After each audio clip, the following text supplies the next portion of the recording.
Hello there you guys, welcome to one of my videos. Going to be giving you my predicted 11 for Manchester United's game against Arsenal at the Emirates Stadium. So I'm going to go with the 4-2-3-1 formation. The goalkeeper, David De Gea. David De Gea, of course, was in goal in the 1-1 draw with Crystal Palace earlier on in the week. De Gea made some good saves in that game. He made one good save to deny Odsonne Edouard. He tipped it on to the crossbar. David De Gea is Manchester United's #1 goalkeeper. As you all know, Man United are looking to extend his contract, and David De Gea is willing to accept lower terms. At the moment, he earns 375 grand a week. His current contract expires at the end of the season, but there's an option of an additional year. Right back, Aaron Wan-Bissaka. Diego Dalot is still unavailable at the moment through injury. Don't forget Dalot came off injured in the cup game against Charlton. Aaron Wan-Bissaka played against his former club Crystal Palace earlier on in the week, and he made a fantastic tackle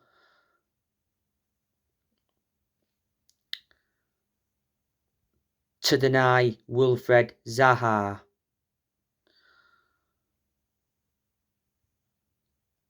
The two centre-backs, Rafael Varane and Lisandro Martinez. Of course, they're Man United's first choice centre-halves.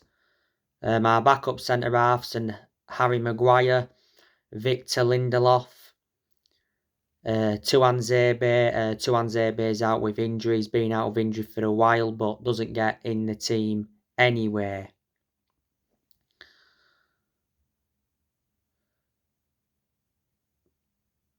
But it was Varane and Martinez in our back line against Crystal Palace. Martinez, of course, came in for Luke Shaw at centre-half because Luke Shaw was playing at centre-back in the game against Man City. Left back, Luke Shaw.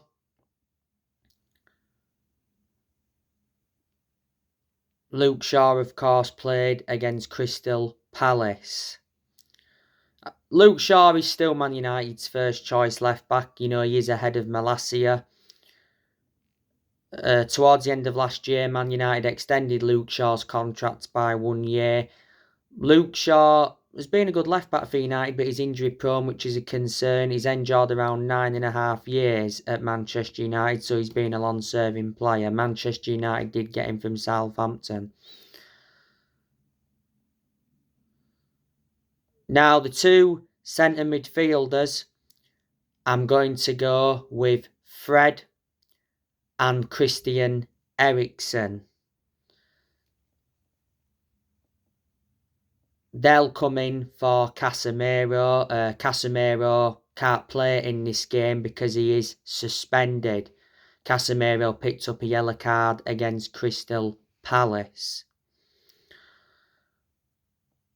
McTominay is an option as well in midfield. So he could go with Fred McTominay, but I think he'll go with Fred alongside Eriksen.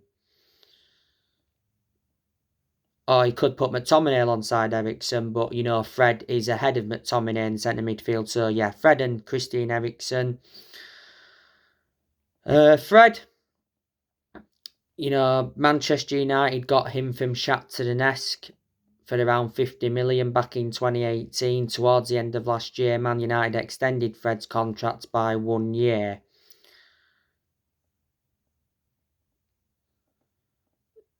Towards the end of last year, actually said that Erik ten Hag decided to sell Fred. Christian Eriksen, what an impact he's made since he come to Manchester United. Eriksen did get the assist for the Bruno Fernandes goal against Crystal Palace. It was a pullback from Eriksen. He scored some goals for Manchester United. Manchester United got Christian Eriksen on a free transfer. When he officially signed for the club, he signed a 3-year contract.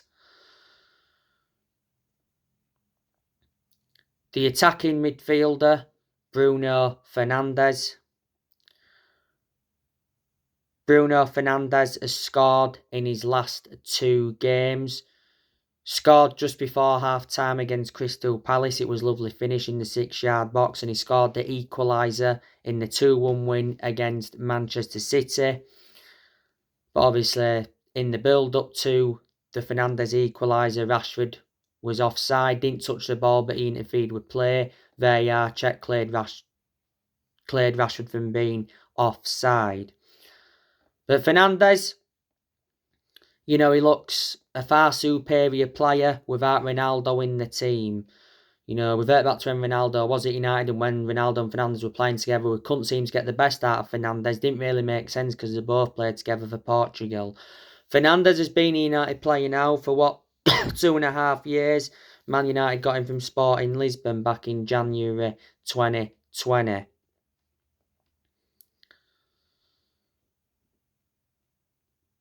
On the right wing, I'm going to go with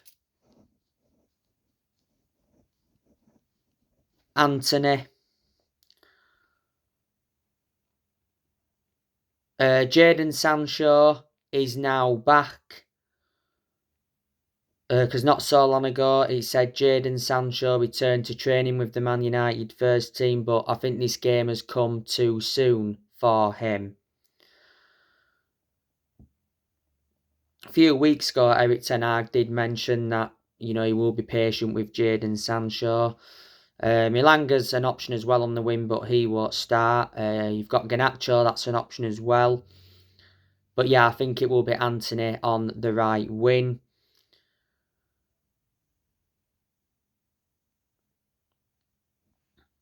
Manchester United got Anthony for €100 million. That equates to around £86 million in pounds sterling. Man United got him from Ajax. On the left wing, Marcus Rashford. Rashford obviously played against Crystal Palace.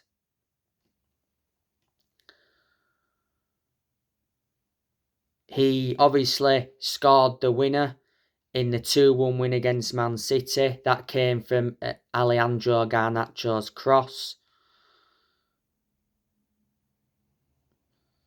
Rashford has got, 16 goals so far this season. Scored in 9 Old Trafford games in a row. And, scored in 7 successive games when he scored the winner against Man City. Erik ten Hag backed Rashford to keep scoring. But this is probably the best season he's enduring as a United player. The other day, it said Man United are confident of a new Marcus Rashford contract. Rashford is set to receive an increase on his £200,000 a week salary. Man United are reluctant to go above £300,000. Towards the end of last year, Man United extended Rashford's contract by 1 year.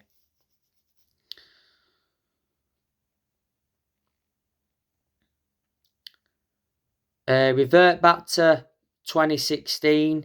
Marcus Rashford scored twice on his Premier League debut against Arsenal.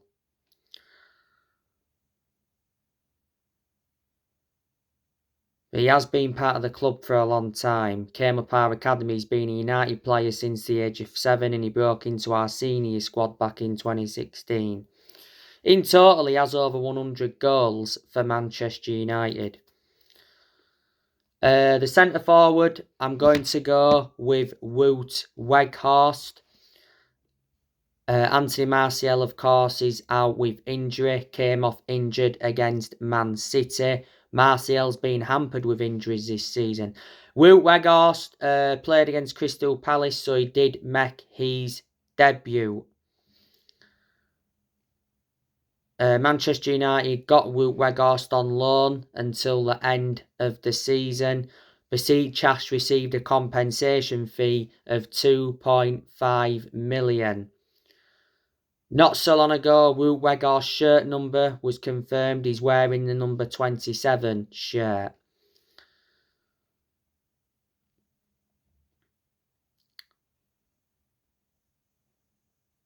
So that's how I think Manchester United could line up against Arsenal at the Emirates.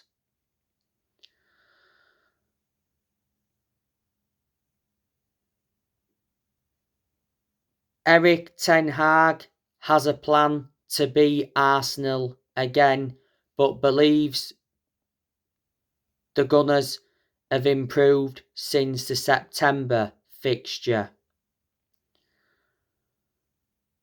You know, Man United are the only team to beat Arsenal in the league so far this season. Man United beat them 3-1 at Old Trafford earlier on in the season. Manchester United are coming into this game on the back of a 1-1 draw with Crystal Palace at Selhurst Park. You know, it was disappointing. It felt like a loss to Man United. Man United dropped 2 points, missed out on the chance to go second. Crystal Palace ended Man United's 9-game winning run. Crystal Palace rescued a point in stoppage time. Michael Olise scored a brilliant free kick.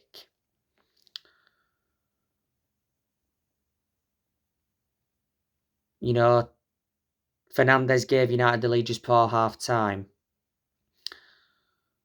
Patrick Vieira said that felt like a win for Crystal Palace. Don't forget, after the draw with Crystal Palace, you know, Erik ten Hag criticised Manchester United after Palace draw, saying that we need to learn and wants Man United to be more ruthless after the Crystal Palace equaliser.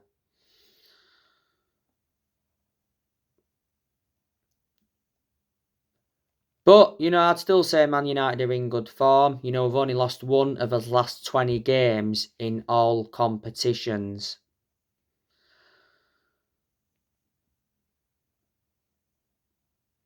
Arsenal obviously won their last game against Tottenham 2-0. So they won the North London derby. You know, Arsenal are top of the Premier League. They're 5 points in front of Man City. City won against Tottenham yesterday 4-2. City had to come from 2 goals behind.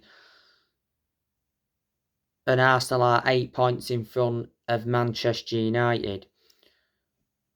So revert back to my last video, I said Man United have got to win this game against Arsenal to be in the title race.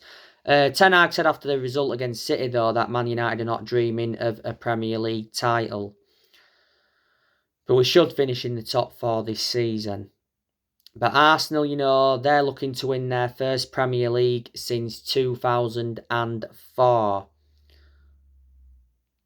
That's 19 years ago, you know, the last time Arsenal won it. That season they won it, Arsenal went unbeaten in the league all season, so they were the Invincibles.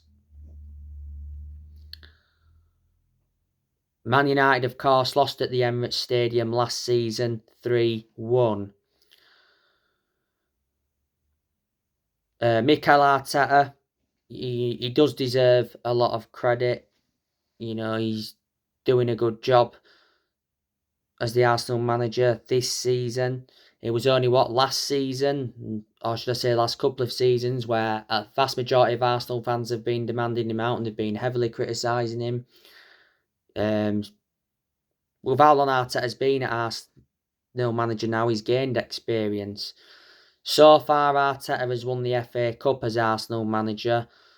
Arsenal have won 14 FA Cups. They've won the most. Arteta is under contract with Arsenal until 2025. He's been the Arsenal manager for over 3 years. He got appointed in as the Arsenal manager back in December 2019. Before Arteta, Arsenal had Freddie Ljungberg as interim. Before then, they had Unai Emery. Arsenal, of course, ended up sacking him. And before Arsenal had Arsene Wenger. Arsene Wenger was a long-serving manager at Arsenal. He endured 22 years with them. Like I've said, I reckon he had around 12 good years out of the 22 years he was there. But like I said, Man United and Arsenal was the most iconic fixture when we had Alex Ferguson and when they had Arsene Wenger. It was always Man United and Arsenal then going for the league.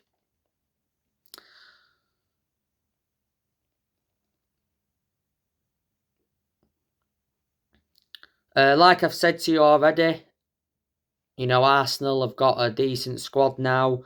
They've just recently signed Leandro Trossard from Brighton for around 27 million. Don't forget Arsenal also purchased Ben White from Brighton for 50 million. Ben White's doing really well now at Arsenal. He didn't enjoy the best of starts to his Arsenal career, but he's become very good now. And Ben White will play in this game on Sunday. A lot of the time Arsenal play him as a full-back, even though he's predominantly a centre-back.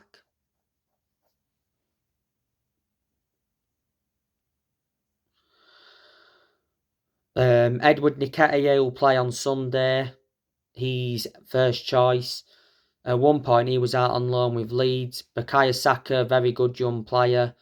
He's done well for England, not just Arsenal. Liverpool were in for him before. He'll play in this game.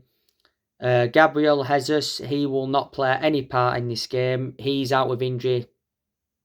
It didn't actually say he was out with injury till February, but now it's saying mid-March. He's a big miss for Arsenal, is Gabriel Jesus, because earlier on in the season he was in scintillating form before he got injured. Arsenal got Gabriel Jesus from Manchester City. They've got Marquinhos. I don't think he'll start this game. Gabriel Martinelli. I think he'll play a part in this game. I highly rate him. Scores goals for Arsenal. Leads the line well.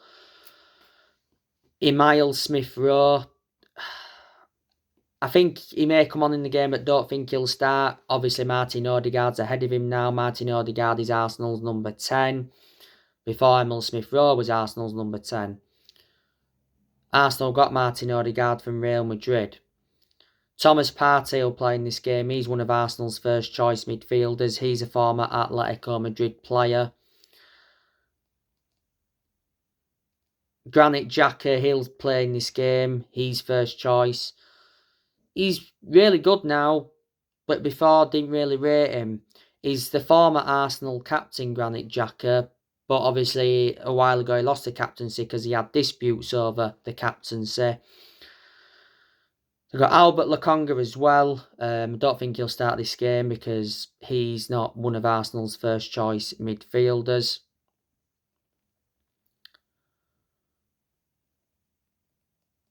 Tomiyasu, don't think he'll start, but good player. Gabriel, I believe he will play in this game. William Saliba will play. Arsenal got him from Saint Etienne.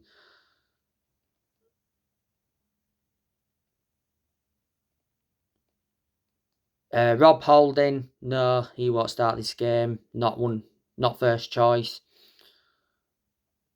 Arsenal have Cedric Suarez. He's a defender. Arsenal got him from Southampton. Kieran Tierney. He's been a good left back for Arsenal. He's had injuries. Arsenal got him from Celtic. I don't know if he'll start this game, Tierney. I think Zinchenko could start ahead of him. Arsenal got Zinchenko from Man City. They have Fabio Vieira as well. I think they got him from Porto. Arsenal's first choice goalkeeper is Aaron Ramsdale. He'll be in goal on Sunday. He's done really well for Arsenal. Arsenal got him from Sheffield United. Arsenal's second choice goalkeeper is Matt Turner. So there you go. So they're the players Arsenal have got. They've lost players as well of Arsenal. They lost Nuno Tavares, Lucas Torreira, Pablo Mari, Hector Bellerin left them on a free to go to Barcelona. Arsenal loaned Ainsley Maitland-Niles out to Southampton.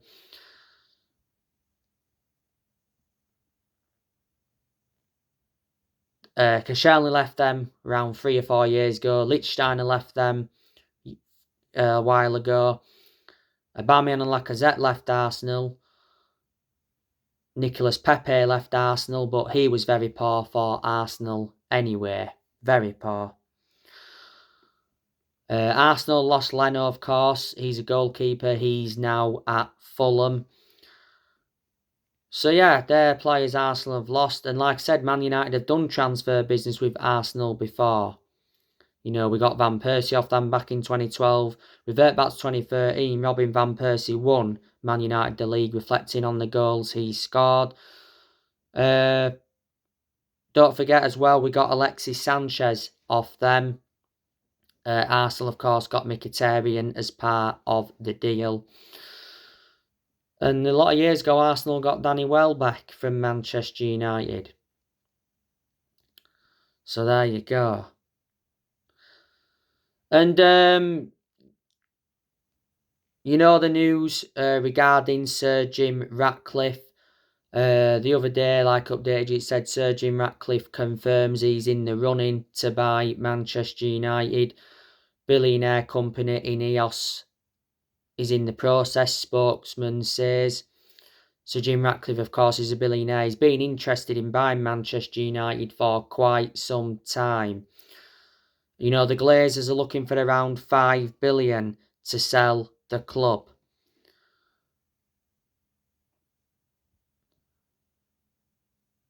The club's aim to be sold by March. That's what it said towards the end of last year. So anyway, guys, that's everything to update you with. Drop your comments, likes below on the channel if you do. Consider subscribe as always, and take care. God bless. See you all again very soon.